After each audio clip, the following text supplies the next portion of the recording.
নমস্কার। কবিগুরু রবীন্দ্রনাথ ঠাকুরকে আমার প্রণাম জানিয়ে আমার একটি ছোট্ট নিবেদন। হঠাৎ দেখা।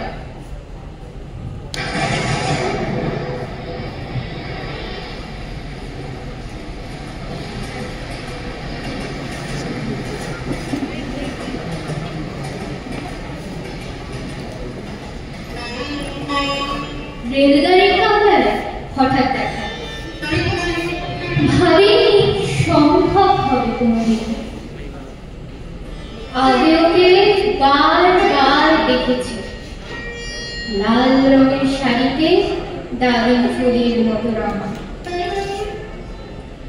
আজ পড়েছে কালো রেশমের কাপড়, আঁচল তুলেছে মাথায়, দোলন চাপার মতো চিকন গরুর মুখখানি ঘিরে। মনে হলো কালো রঙের একটা গভীর দূরত্ব ঘুরিয়ে নিয়েছে নিজের চারদিকে, যে দূরত্ব সর্ষে ক্ষেতের শেষ সীমানায় শাল বনের নিবাঞ্চন। থমকে গেল আমার সমস্ত মনটা। চেনা লোককে দেখলেন অচেনার গাম্ভীর্যে। হঠাৎ খবরের কাগজ ফেলে দিয়ে আমাকে বললেন নমস্কার। সমাজবিধির পথ গেল খুলে। আলাপ করলেন, কেমন আছো, কেমন চলছে সংসার ইত্যাদি। সেগুলো জানালার বাইরের দিকে ছিল, যেন কাছের দিকে ছোঁয়াচ পার হওয়া চাহনিতে। দিলে অত্যন্ত ছোট ধুলো একটা জবাব, কোনোটাও দিলেই না। বুঝিয়ে দিলে হাতের অস্থিরতায় কেন সব কথা, এর চেয়ে অনেক ভালো থাকা। আমি ছিলেন ওর পাশের বেঞ্চে, ওর সাথীদের সঙ্গে। এক সময়ে আঙুলের জানালে কাছে আসে, মনে হলো কম সাহস নয়। বসলাম ওর এক বেঞ্চে।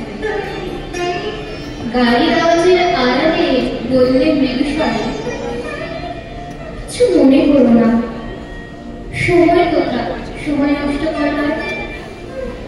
আমাকে নামতে হবে পরের স্টেশনে, দূরে যাবে তুমি, দেখা হবে না আর কোনোদিন।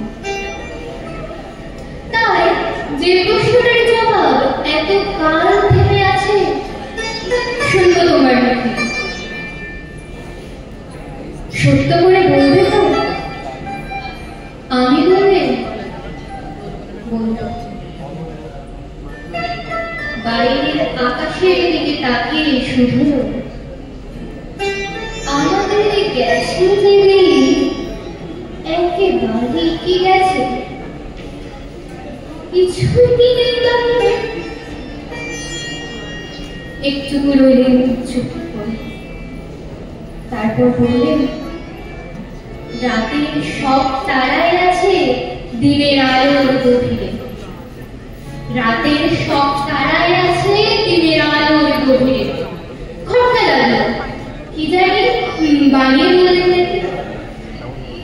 ও বললে, থাক এখন যাও। সবাই মিলে গেল পরের স্টেশনে। আমি চললেন একা। নমস্কার।